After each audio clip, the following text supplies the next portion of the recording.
Good Friday afternoon, everyone, and thank you for tuning in to our weekly Friday edition of the chat on the Alan Fitz podcast. Alan Fitz, the host for the program, and welcome into the show.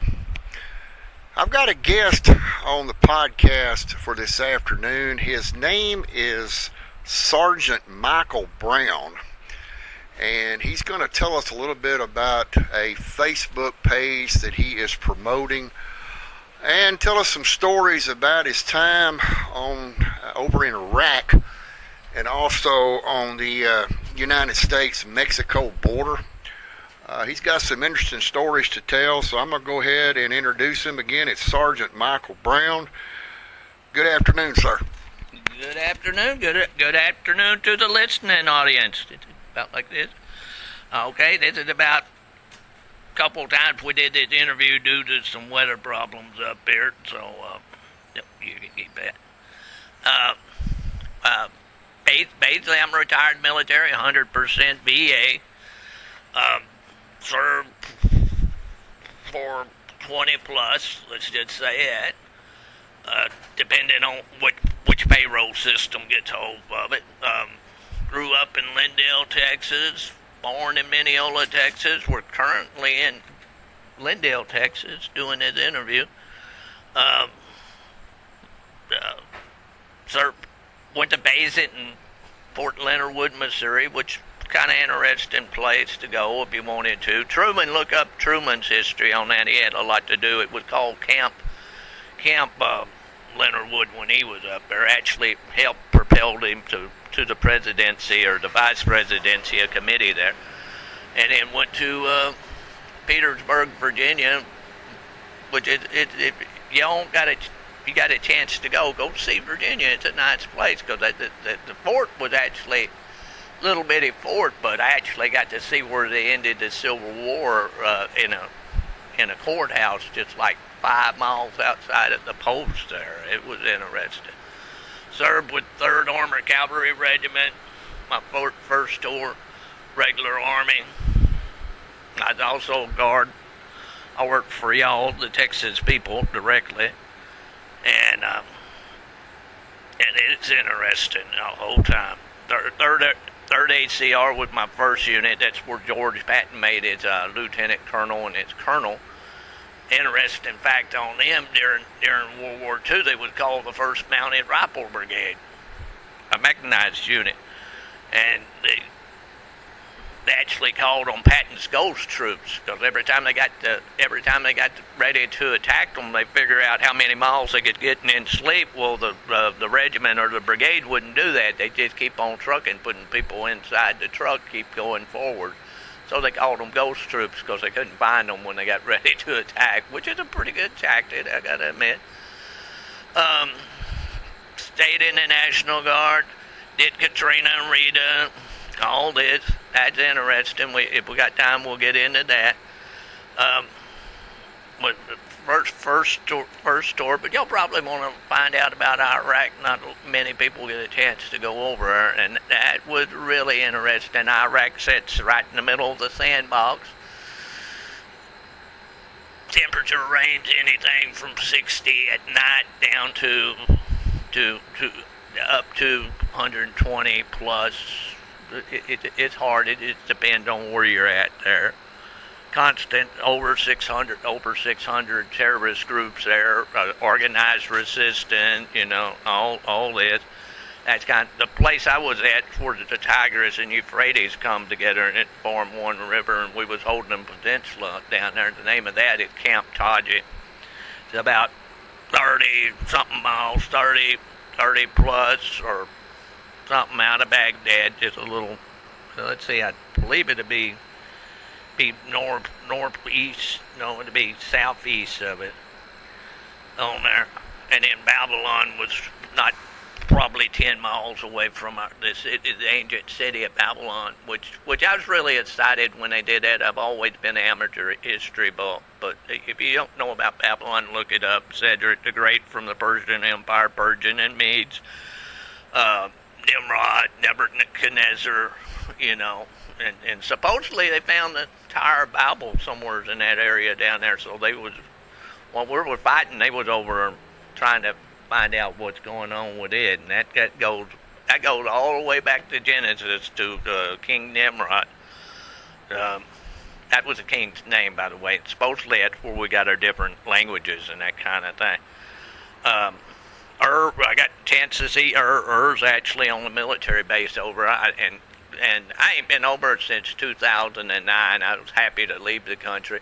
They said you could go back to America, Sergeant Brown. That's like, thank you very much. Yeah, it just wouldn't. I wouldn't get a ticket there. If you like history, there's a lot of history there. The Medes, the Persians, Babylon, Mediterranean. Really, it's where civilization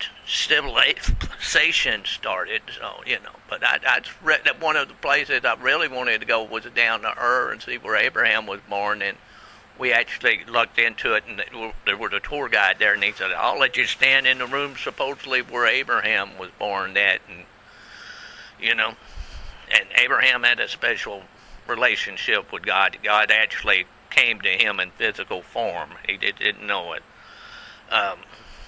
So that's really interesting. The culture's a little bit different. A lot of that problem in Iraq could have been solved by solving the energy grid. The energy grid was only at about like 60% up there. They had rolling blackouts, and we call their personality their air conditioned face, because they one way in the air conditioned, but if it's out in the heat, it was something else. It really was. Because it's just hot over there, folks. Imagine having to put baby oil on your face to keep from chapping. The wind's 120 something degrees. It's bad as I ever seen. Bad as Arizona or anything like that. Sergeant, tell us about the sandstorms you encountered over in Iraq. Well, we called them red air, and I've never seen. He says y'all got them up there. I ain't spent a lot of time around Amarillo. And by the way, if we don't say nothing down here, thanks for being our bread basket, man. Y'all do a terrific job up there, because I ain't missed too many meals. But I want to say thank you. Y'all apparently some good, hard-working people. But the sandstorms over there were something else. You could actually pick them up on low frequency radar. That's how dense it was. We called them red air. From my perspective, it meant basically putting in, I don't know how many buildings I had, in the hundreds, and then I had other people's buildings, but we had to go through there and put in work orders to have them in the filters and clean. Because, it was just so dense. Military convoys, they go, all right, there ain't nothing stopping this convoy, and then the next thing you hear on the radio, we got to pull over. We got red air here. I guess we are getting stopped. What does the camels do during those sandstorms? I would assume they go away. They got a sense. They go away, They got a sense. The animals were amazing, man. They got a sense. They'll get away from it. But, where we had fixed routes and stuff we had to go on. So, and believe it or not, after a sandstorm for us, it was really like a nightmare, like when we was on a convoy, because we'd have to bring in route clearance again, because these people would go in here. They know how to handle this stuff. We didn't, and would put IEDs out in the middle of the road. It was bad. To this day, I can't get on the interstate and see a new patch of concrete or asphalt that, I'm going to either get over or get in the ditch or whatever. DPS is looking at me, were you crazy? It's like, no, it's over in Iraq. Okay, you don't need to say no more. But dealing with IEDs was really hard, because a lot of times they would put a secondary IED somewhere in the facility, so you couldn't send in you send in a lot of people, they're going to explode the second one to try to kill try to kill the soldiers and stuff. And you got to keep this in mind. When we was over, there was approximately, from what I heard, from what I remember, over 20-something nations with troops. Brits and the U.S. were the big ones that I remember in our area, but it's a little different. Some of the, and like I was telling him, some of the stuff we encountered over with IEDs, we encountered artillery, direct, indirect fire, the snipers, which they're not very good shots, but they did manage to get some. The big weapon, the one that, if you heard the word EFP, which was a penetrator, that whole radio net got shut down quick, man. I mean, I don't know if y'all remember, but during the first Trump presidency, they took out a Republican Guard general over. He actually came in, and that was his weapon he came up with, and that the one that spread terror. And when you see the amputees, they usually ran into, not all of them, but 90% of them or better run into the EFPs. And basically what it was a 55-gallon drum with copper indent. They'd indent the copper, put it on a passive laser with a 10-second fuse. And you go to noticing things like that. They use things like child remote controls and stuff, or cell phones. Believe it or not, you could detonate one with a cell phone. One of the tricks we learned is I had old flippy top. Guess what? I happen to know somebody here has a flippy top. And we'd go buy a SIM card. They use a tire system over there. We'd call the operator, cut the location out, put us in touch with the nearest cell phone. You sat there and they said, like, just wait, and everybody would just wait. And a few seconds later, you'd hear the IED go off, you know. So, then they got more advanced stuff like passive lasers and timers and that kind of thing. So it's really good. And I know a question he was wanting to ask. It's about the camels. The camels are wild. They're wild, and they just roam around up there. I can't tell you how many times we've been on a short stop or something, and I just turn around, and there's just like a herd of camels off to the right or left, and you're like, what is that? And it's like, you got some camels down there, you got some animal traffic. But yeah, they just run around, just do their thing, I guess. They're there, they're in Kuwait, they're in Saudi Arabia, believe it or not. Really interesting there. What else did he ask me about? Oh, what I did over there. He wanted me to tell y'all a story about their concrete, right? That's right. Yeah. Got called in the office, my company commander. We had basically, you got to look it up. It's like 4-acre motor pool. And he goes, Sergeant Brown. I was like, yes, sir. I want 20-foot Colorado T-walls all the way around my motor pool. And I was like, sir, what is a 20-foot Colorado T-wall? I don't know. And like he had 6 computers. He turned around and he's like, bam, that's it. And I go, I know where him is at. Him's out by the airport. And the point of the story being they're concrete over there. It's reinforced with rebar. And the way they pick these things up, I made arrangements for KBR to come out here and some military trucks to come out here and pick them up. And they take a piece of metal, screw it in, and then they got this device they put on there. They pick them up, and when they went to picking them up, the rebar came out of them. I was like, man, that ain't going to stop nothing. So I had to call around. I made some telephone calls, and the best ones that we could find was put out by the 777 out of Ohio, which was over a couple of tours, and actually called the unit and talked to one of the guys there, and he said, man, y'all wanting 20-foot T-walls? We had a bunch of them, and we went to a helicopter on in, but I'll let you imagine how many Colorado T-walls you got to have to fill in that much space. It's pretty much, we had helicopters coming in every day for 2 weeks. And the amazing thing on that is my first sergeant, we didn't always see eye to eye, me and him. But he said the chapel was right next door to us, and he said, I want my guys to come in here and be able to go to the chapel anytime they want. And I was like, well, we left a walkway here and a walkway here, and then we got one down here. Because when you do that, you had to blast-proof them so you can have kind of like a shelter, which means you had to put another wall there and dig it in, connect it to the other wall. So if artillery goes coming in on you, it's got a little blast shelter on it. But he insisted that he have a path to the chapel direct, and I was like, okay, I'll put it in there, you know. And be honest with you, I didn't see the guy in church for a year and a half, but I figure you're just busy or whatever. But that's what we encountered. Like I said, we encountered IEDs, EFPs, 275s, 81s, 120s, some 77s, RPGs, RPG-7s, AK-47s, that kind of thing. And, of course, he asked me what I was trained on. Basically, if the Army's got it, I'm trained on it. I've been in that long.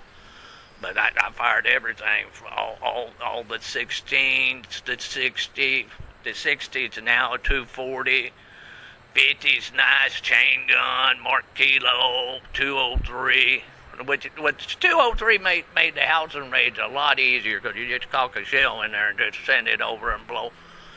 But, you know, it's kind of amazing the intelligence we got over it. Like, we quarantine off the area and see people run out, and that's like, man, we got intelligence. We're fitting to go in here and ruin these people's lives because they gave us the wrong intelligence again, man. And the people we're looking for is done out. They done hear about it. So it was just an amazing tour. Like I said, I got to see a lot of historical sites I wouldn't have got to see any other way. So, and of course, I was on the border mission. That was something a little different there. Basically got called out in 2006 to go down there, and it was amazing because I thought there's a lot more on the border protecting us, and just find out it's just like police officers down there, you know, shotguns, and, well, they had some pretty nice weapons, you know, handguns, but they didn't have a lot of non-lethal items that I'd seen. I didn't see, like, no mace or the stun guns, which I would think that would be more helpful in that kind of thing, going against and of course, you know, drugs was a big problem down there. This is for fentanyl. What do you call it? El Paso. No, fentanyl, the drug. Fentanyl. Yeah, this is prior to that, before they went to shipping that in. A lot of marijuana, some cocaine, some heroin, a lot of white slavery. White slavery is the sex market. Coyotes, you know, guides that get you in, supposedly know, you know, you had to have a pretty good constitution down there. They was constantly trying to buy you off. I mean, I can't tell you how many times I've been in a place and people walk up, throw an envelope full of money there going, oh, and we just look at it, what do you want? It's like a 50-meter hole and a 5-minute head start. And I was like, nope. I mean, because if you take their money, it's kind of strange if you work with them. It like if you wouldn't seen a cartel member, you could actually slap him in the face and he wouldn't do nothing to you because he respects you, you know. Because if he hurts you, the entire force of the government comes down on him, right? If they find out. But if you take their money, it's a whole different story. If they can't get to you, they'll get to your family. Sergeant, I want to ask you a question. You were in the Army for 22 years, correct? Army and Army Guard, I don't different from any of them. I mean, you know, after 9/11, it was there's Army and Army waiting to go over. The question I want to ask you is, since you were in the military that many years, what is your personal view of people migrating to this country and joining the armed forces? personal view, I've worked with a few of them over. Believe it or not, they was nationalized in Iraq. I figure if you join the military and you're willing to fight for it, there ought to be a clause in there. And that's why I really call for immigration reforms, because there's some loopholes here we need to fill up. But if you're going to fight for the country, you should be a citizen. That's the way I looked at it. And if you look at the Roman Empire, go back in history, that's the way they maintained control. So many, they actually have set up their own kings, like the one I can think of is Herod over in Israel. And low taxes, and if they join the military, they join the military, and that's my personal opinion. If you're willing to stand up and fight for it and serve. And I've actually ran up, believe it or not, people, I've actually run up on a couple of these cases from some Vietnam vets and stuff. And I'm proud to say about nearly every one of them's back over here. I think a couple of them didn't make it because of some felonies and stuff, but that's my personal opinion. If you stand up and say, hey, you raise your hand saying, I'm willing to die for his country, you ought to be a citizen. If not... Do you agree that they should be United States natural born? Well, that's a tough because we use a voluntary system, right? And evidently they're in this process. There's a process. My understanding is there's a process to go a pathway to citizenship, and I would say if you're serving in the military and you're vetted, and I happen to know the military vets a lot. I mean, it ain't like we have a lot. I can think of only one attack over in Iraq where the guy went rogue.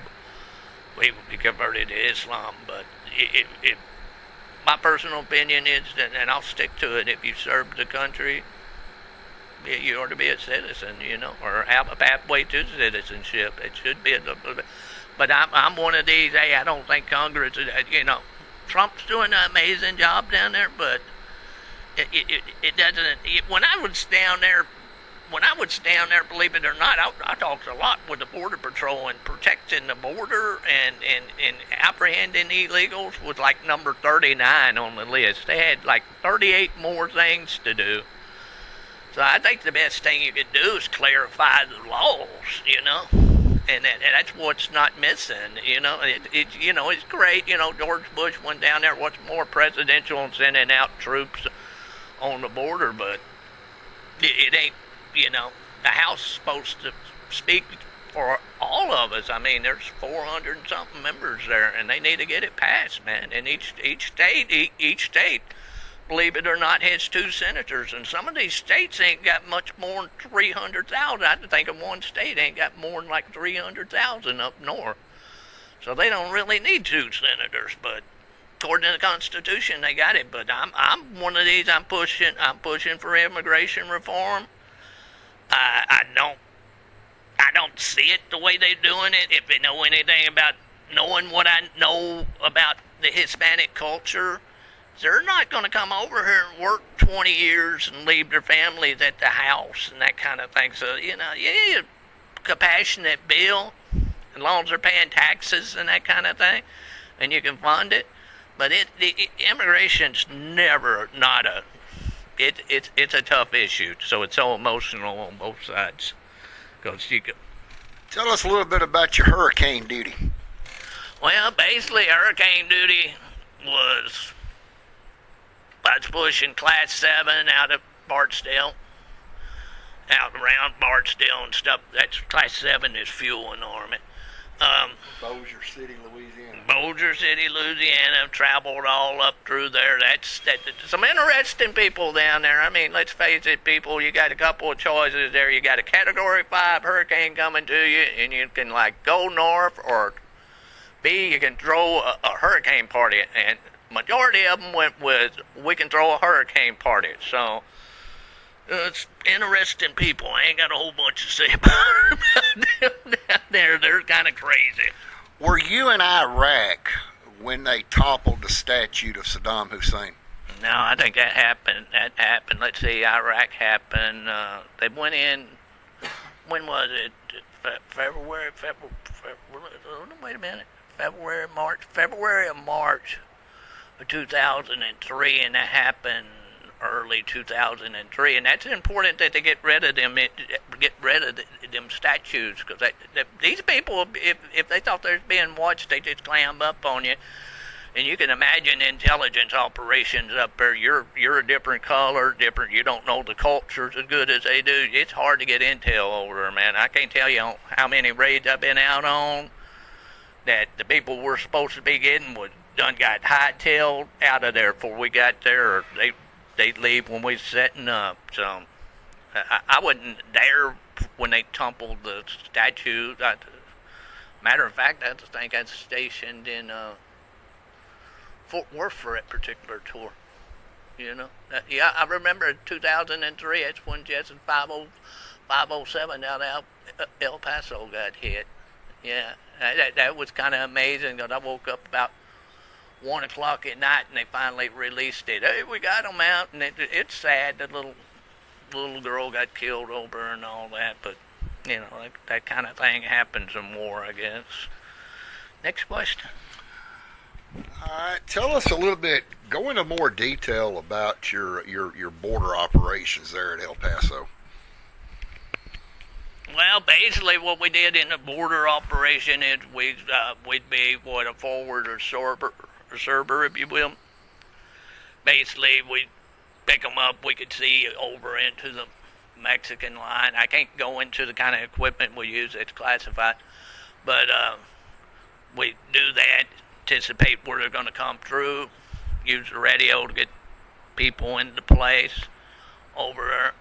They apprehend them. A lot of, like I said, a lot of drugs down there, and you had to keep them kind of calm, because you couldn't like tell them, hey, I got drugs down here, because everybody would swarm in to get drugs, you know, and then you'd have a wide open border. It's really a problem. It's really at the time it was really a problem, because of what they call them other than Mexicans coming in. That's any other nationality, but if they were like Cuban or Russian or Chinese or something like that, it takes 3. Sometimes I've seen it takes 3 hours to apprehend them, and then it takes another 12 to 36 hours to run the checks on them, because it's that bad. And like on the holidays down there, we didn't have any Hispanic people on the border for real. They was all third world country people, man. I remember one time there we held off, like, I think it was 8 to 1,200 Chinese guys that was determined to come in, and we was pulling everybody out. Actually, what helped us out that time is we actually called the unit out there, and they actually deployed down on the border. Got permission from the governor. They deployed over 12 or 1,400 men down there. I mean, that's the kind of manpower you have to have down there. I mean, you know, it's crazy, because they tell you, hey, push them back, but man, you can't break their will. You know, you really. I remember one incident where I was down there, and I got a hold of one of these car vans down here, and it's like 4 positions locked in, and we were the only ones on the radio, and we're like calling in everybody down there to get them out there on the border. We had to, the way we did on that, we actually put them on the 3rd or 4th row back. They got in that deep, and then they would go back, but they tried us for 12 hours down there that particular night. The only thing I remember is I was up in a tire, and I was like, I've got to go to the restroom about 30 minutes into this. So, you know, it is what it is, you know. But yeah, and when they got ready to go out, like in the morning time, this thing takes place from like 12 o'clock at night to about, like, you know, about 10 or 11. That buses go to lining up, and it looks disorganized down there. Trust me, it's about one of the most organized crime syndicates you ever going to see in your life. I was really amazed on the way they get their money back. Because I always thought they did it through wire transfers or banking things. No, they put them in double bags in plastic and headed across back through the border, man. It was really amazing. I mean, to see how it worked down there. So, I could go on them border stories all day. Some of the tactics they'd use, they'd go kidnap a kid off the street and just throw him into, we was around a lot of immigration farming area, throw him into high-speed water, and, Border Patrol probably, had to go in there and try to fish him out. While they were doing that, they's crossing, and you got to go track all these people down, which, the locals didn't help down there, because they went that way, we turn around and go that way and find them, because they're going to lie to you. They go as far as, there's a little national, down there where we was at, there's a little forest, and if you know anything about El Paso, there's not a lot of trees, but they actually had a forest down there, and they would take the Melikoff cocktails and throw in there and try to burn that forest up, and they'd have to go evacuate houses and that kind of thing. We got to the point instead of using the position, we went to mobile trucks and was parking in people's driveways and putting it up there by the television antenna. They didn't know where we was coming from, because they got to the point they could see when the tires came up and come down. They come in when the tires went down. You'd lose 2 or 3 that way, so it's really amazing. What was your primary source of communications on the border and over in Iraq? Over on the border, we use Motorola radios, believe it or not. And as military people, you got to understand, it wasn't a beautiful marriage. It really wasn't the way they did things, because they took career law enforcement people and put them with career military people, and the way we are in the military, we don't want to be what we call the net. We want that net to jump every 5 to 6 seconds, because about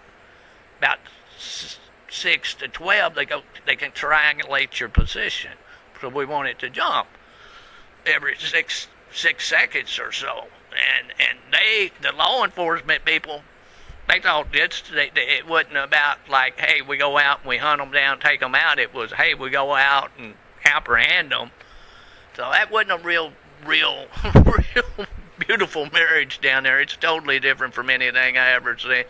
I mean, we got along. I mean, believe it or not, when I first went out there, I used to be cross-eyed. I don't tell too many people this, but these eyes looking at you are $27,000. Thank you, El Paso Children's Clinic.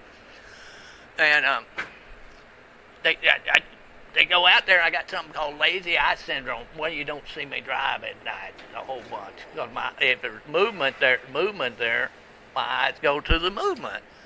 And I got them corrected and went out there, and they going, what's he going to do, just see double and all that? And I swear within 6 weeks after I've been there, being a guy by the name of Hernandez, I won't give you his first name, we accounted for El Paso, for the sector of El Paso, just me and him, 10% of their turnbacks. 10%. That's a lot of people. You're looking at maybe 250,000 people or whatever. And they actually, the FOS, which is the field officer in charge, actually called up the brigade commander, task force commander, and saying, hey, we don't want nobody down here unless they're cross-eyed and got lazy eye syndrome. We got enough guns down here. We just need to find out where these people are. I'll tell you another interesting story. I didn't tell you about that, but when I first got down there, they had something called the Superstorm. Yeah, okay? And basically, for about 1 week, we didn't catch nobody. But if you know anything about the border, there's caverns in there and all that, all right? And you got Vegas to Vegas. Basically, they're road to road. Superstorm came in there and rained for about a week. The Vega filled up. We went out here. I think I was out in Vegas at the time. I came back from Vegas. I went to Vegas quite a bit on that border mission. And when I come back, they said, well, okay, it's going to be a rough day. And we went from having 0 to, oh, by the way, we just apprehended 5,000 people that we had to save. So and we didn't have that kind of holding facility for real. I mean, they had to build a base down there real quick. They called out the Army Corps of Engineers to do it. And of course, that's kind of amazing. But I can go on them stories all night, man. So, how much more time we need? All right, Sergeant, let me ask you this. What is your perspective of what the government can do this day and time to stop the homelessness that have served this country? And what they can do is like give housing vouchers, if put them up in hotels. But I mean, that just goes. That's a temporary problem. The ideal audience. And when I went into the military, I was 24 years old. The ideal audience is 17 to 18 years old. You take this kid right out of high school. He doesn't want to go to college. He says, "I'll take a few years off and go do this." He gets in. He likes the military. He stays. He ain't learned the skills he needs to learn to function. So it needs to be a comprehensive program. They need, and that's about what we're trying to do on this page. Is give them a secondary option, if you will. We got groups that help on housing and stuff, but on a long scale, the housing vouchers would work pretty good. And don't get me started on the VA. Oh God, there are a few good. VA is good. I really think so, but it's the people over the VA. People over the VA that sets up so many problems with it. I mean, here they are. You go in there, they give you got to have a piece of paper, and they go, you're either white, black, Hispanic, and I'm going, I ain't in the Ku Klux Klan, I Anglo-Saxon or Anglo-American, and right now I'm in the process of finding out I'm Native American. So that's a really, if we got time, we'll get into that. But what they can do is some housing things and put some job skills in, put emphasis on job skills and stuff. Retrain. All you taught these people at 17, 18 years old how to kill people. And guess what? You can't get employment with anybody. Maybe the Gambino crime family or, Corleones or who. I don't even know if there is a Corleone. But that'd be my solution. All right, you made an E5, which is a staff sergeant. No, I'm E6. E6. All right, tell us how long did it take you to obtain that rank? Well, that was the issue right there, because after they locked down the MOS, and I was locked down for 10 years. I should have came out of E9. But basically, I made E6 about 14, 15 years, made E5 about 8 or whatever. But they locked down the MOS, because after the Persian Gulf War, they trained so many people in the primaries. And the Army is different from any job you ever went to in your life, because you can have like 22, 23 different jobs. They're only going to let you promote in one. And that's what happened to me. I got locked down. I got a lot of friends that should have came out of there higher. All right, tell us a little bit about how this Facebook page came about, the Ward Ellis Veterans page, and what you're trying to do to promote this. Well, the Ward Ellis page, once again, came out. My friend committed suicide about 5 or 6 years ago. I'm thinking it's more 6. I'm thinking it was 2019, November 2019. What we're trying to do, as far as promoted, I'm fitting to start a series of podcasts. I've actually been asked at a given time, they're going to call me to be on Mr. Rogan's podcast, so I want to get a little experience on him. Evidently, he's a real big deal. I don't know nothing about him. I don't know. You know Joe Rogan? Never heard of it. Yeah. But he's supposed to be a real big deal and a huge audience, and what the page does is promote awareness. Some of the things y'all can do, and I know there's a lot of people. I actually served with at least 2 people up there from Amarillo when I was over in Iraq. Some of the things you could do is, when these people get back and go to having problems, excessive drinking, drugs, anger issues, basically, want to be by themselves, withdraw from family. All this, by the way, is on my website. It's on my website. Signs and symptoms, all that. But you can get them in touch.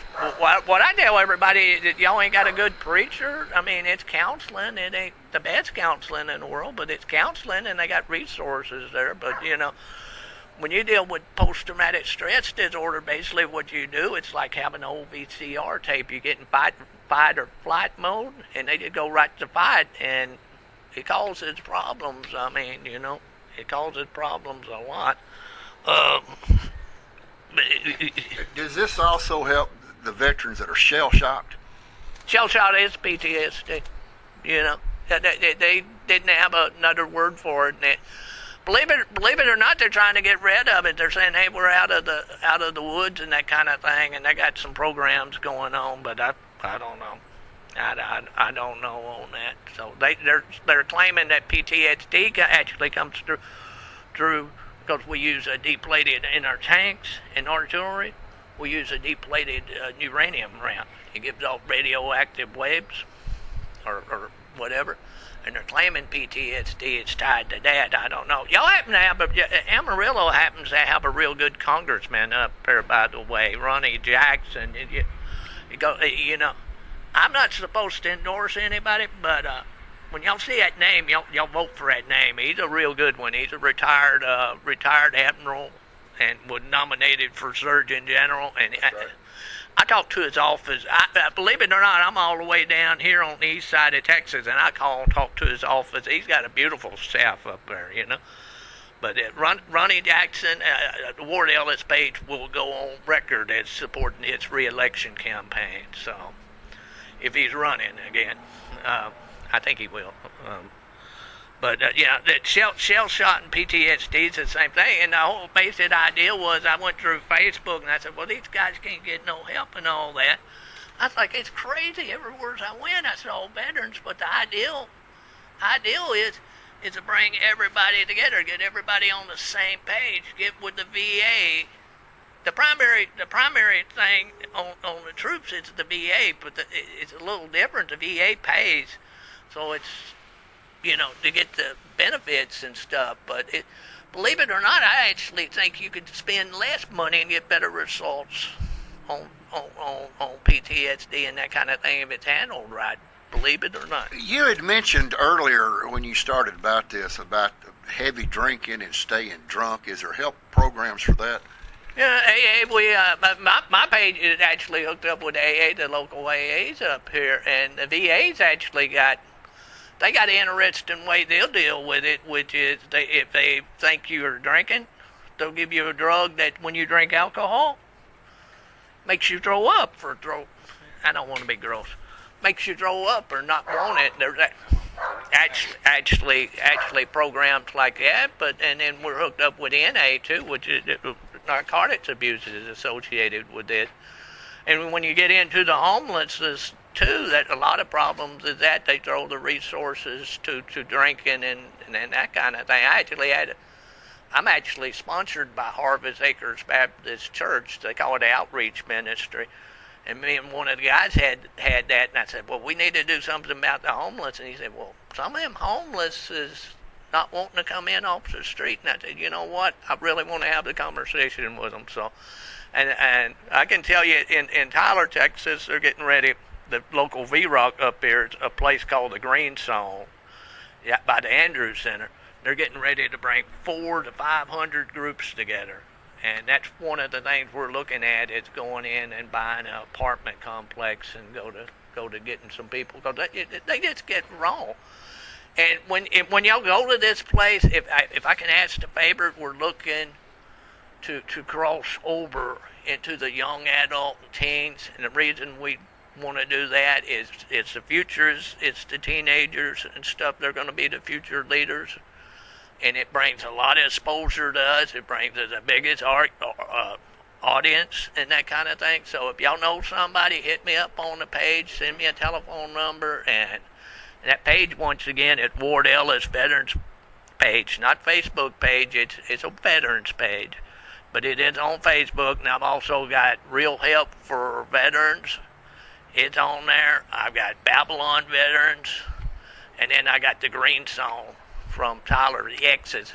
I kind of misspelled the Texas on it, so it's kind of, but altogether we got about 7,000, 8,000 views and that kind of thing. But yeah, we want to get this thing settled, because there ain't no reason your son or your daughter or uncle or aunt goes off the war and they come back and shoot themselves. That ain't cool, man. The mission ain't over. Everybody's home safe and sound,